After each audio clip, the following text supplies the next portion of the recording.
Okay. Can you please state your name and age, and please spell out your name for me? Okay. Siobhan Corlew Coleman, ChevonCorlewColeman, and I am 42 years old. How old were you when you first started singing? I probably first started singing probably before I could talk. That's what my mom said. At probably around 8 months old, I was making a lot of musical noises. But the first time I actually sang was in church, and I think I was 2 years old.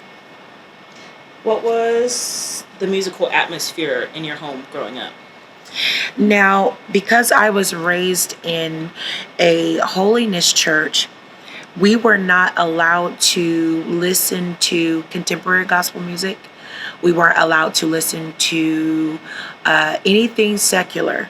If it wasn't if it wasn't religious, we could listen to it. And then there was some religious music we weren't allowed to listen to. So the music that I primarily grew up on inside of our home was Southern gospel, like Bill and Gloria Gaither, the Happy Goodmans, people like that. I grew up on Southern gospel music and singing hymns. So that's my musical background. When did you realize that music was kind of like your thing, like your destiny? I realized that music was my thing early on. When I was little, I used to like to wear hard sole shoes or patent leather shoes all the time because even though there was no music and there was no musical instruments in our church, so it was all just voice. And so I remember coming home from church and I would take the long way up to our back door because I wanted to click my heels on the pavement. And while I would click my heels on the pavement, I would be making up something like do do.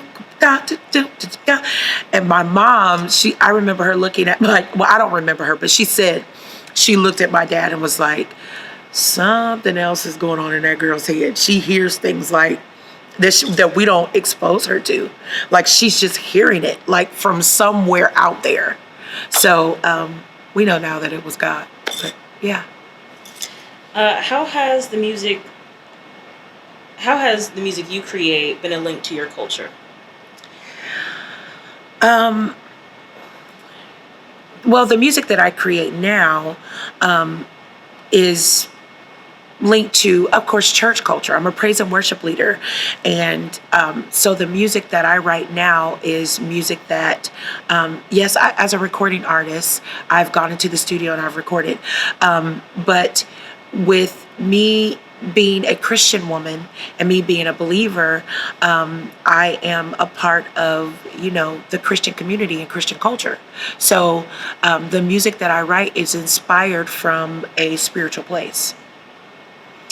Is there a spiritual link to music that people don't understand? Yes.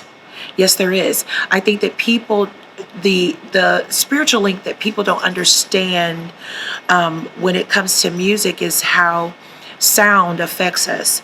Like there's certain chords that I could play and it will make you feel happy, or there's certain chords that you can play that will make you feel sad. And so I don't think that people understand the emotional and spiritual impact that music has on us, which is why my parents were, they were very selective in what they let us listen to because they understood that. There was another gospel artist that said, my wife can always tell when I'm listening to rap. He said, because when I walk into the house, there's a certain way that I'm behaving and I'm walking and I'm moving, and she'll look at me and say, he was saying that his wife would look at him and say, I know you've been listening to rap music, because it made him turn up. It made him hyper macho or hyper masculine, because he was ready to fight because of what he was listening to. So music does impact us in every way. If you watched a movie with no sound, with no music, scary scenes wouldn't even be as suspenseful or scary. It's the music. It's the sound that makes you feel certain things when you're watching certain scenes in film. So music, yeah, it does impact us. How do you feel your music? How do you feel like it connects you to maybe your ancestors or your history? Well, for me, growing up in, like I said, I grew up on hymns. And so my grandmother also, she played the piano. And so there were a lot of hymns that she taught us from, when she was even a little girl going to church. And so I think that history, because of how art in our culture for Black people, music was a way of communication. So even when, we know this, we don't have to walk down like a history lesson, but we know that when our ancestors are the slaves here in the United States, when they were trying to communicate with each other without, master knowing what was going on, they did it through music. There were certain songs, hits. That's the way we spoke. That's the way we talked. And I believe that that's still the way in the Black church. That is still the way we communicate. Through song. It's more than just a worship experience for us. It is literally our lives wrapped up into one day a week when we come together on Sundays, which is why our services are so spirited, because yeah, a lot of us fought to get there. How do you connect with your community through music? The way I connect with my community through music is just sharing my gift. Music allows for people to go on a journey, and it allows for the person that is an artist, that is a singer, to be able to tell a story that is a lot of people's music is pretty much life put to a melody. And so this is the way that when you're an artist, that's what you're conveying. When you get up and sing or play or whatever, you're just telling your story, and somebody out there connects with it. What do you think is more powerful, the voice or the instrument, and why? Well, the voice is an instrument. So they, they there's a scripture verse that says, "Let everything that has breath praise the Lord." So I don't think that there's one that's greater than the other. They work in tandem, and I think that if our band just played and the praise team didn't sing at all, it wouldn't be right. If the praise team just sang and our band didn't play, it wouldn't feel right. So I don't think that one is more important than the other. I think they both equally matter. They have an equal shared responsibility when it comes to telling the story. What do you think you'd be doing if you weren't singing or creating music? Um, well, what I do when I'm not creating or singing. I'm a wife and I'm a mother, and I love to do makeup. I love to decorate. I love art. I'm an arts and crafts person. And I do all of those things.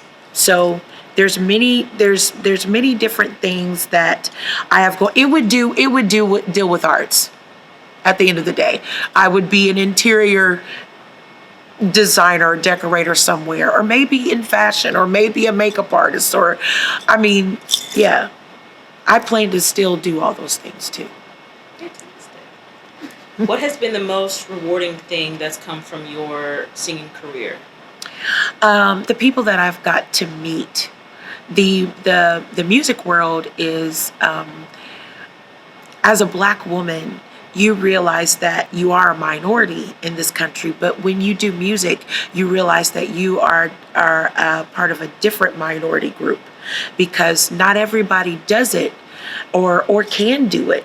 And so it's really special, the people that you get to meet, and the other gifts that I have had the pleasure of coming in contact with. I think that is that's really, really special, getting to do that. So I think the people that I've gotten to meet in the family that I've been able to have through music. What has been the most memorable performance, good or bad? Ooh. Well, I have two. I have a good one and a bad one. One of the good ones that I had was when I was young, there was a singer by the name of Larnell Harris. And my mom and dad used to play his records all the time in the house. And when I was 17 years old, he came to my hometown in Springfield, Ohio, and I got to sing with him, and that was really special. Also, when I was young, I was a part of a choir, a gospel choir, and that's where I was first introduced to like contemporary gospel music. I was a part of a gospel choir, and one of my really good friends, John Legend, he was a part of that choir. So I've known him since I was a kid, and we sang together.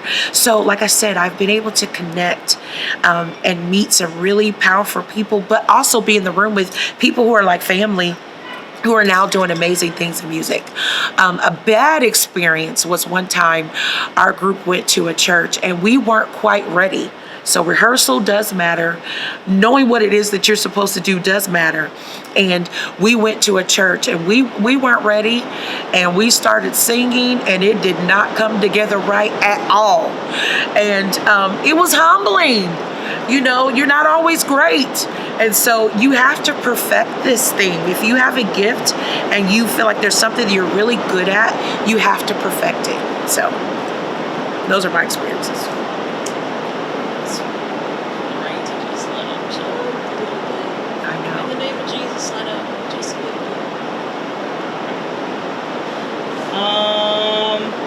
If you had to teach your children the most important aspect of music within your culture, what would it be? I think the most important aspect of music within our culture is that if you don't love it, if you aren't passionate about it, then don't do it. That's the most important lesson. Music, like I said, it has such a way of explaining the emotional state of a person, or just telling their truth, their story, whatever it may be. And we have a responsibility as artists to make sure that when we get up and we sing, or whenever we're in front of people, that we do it from that we're prepared, and that we do it with the spirit of excellence, but also that we sing and we perform from a place of understanding. So if you don't love it, I would never force my kids to do music if that's not what they want to do. You have to love it. Whatever it is you do, you have to have passion behind it. So that's probably the most important lesson that I could tell them, about music. Do you believe your children value music the way that you do? I think they're learning to value it because I'm older, of course, and I've lived, more years. Of course, I now value music more than I did when I was young. I now value taking care of my instrument. I used to be able to not sleep and then jump up on stage and sing, and now I can't do that. I have to get proper rest. So I think that they are learning to appreciate and value music. They're learning to do that, but it'll still take some time. How do you think music in the future will differ from music now? The way it's always done. The different genres of music and the different sounds that are out there now. Music is language, and it's a way of communicating. People always find a different way to communicate music. And so I think that we don't know. That's the beauty of it too, is that you can't say, oh, I think music will be like this, because you really don't know, because it is language and it is each individual person's own interpretation. So I'm excited. And the last question, are you hopeful for the future in music, and why? Oh, I'm always hopeful for the future in music. Like I said, because it has such a way of making us feel certain things and expressing certain emotions, that music is the way that you are able to get whatever issue, whatever you're passionate about. People make up songs about food, and people make up songs about politics, and people make up songs about whatever. And so of course, I'm excited about what the future holds and what stories God will place on the inside of me and experiences that I've not even had yet, that I'm going to get to tell, um, in the future. So, yeah, I'm excited to know what those things are. Cool. Thank you so much.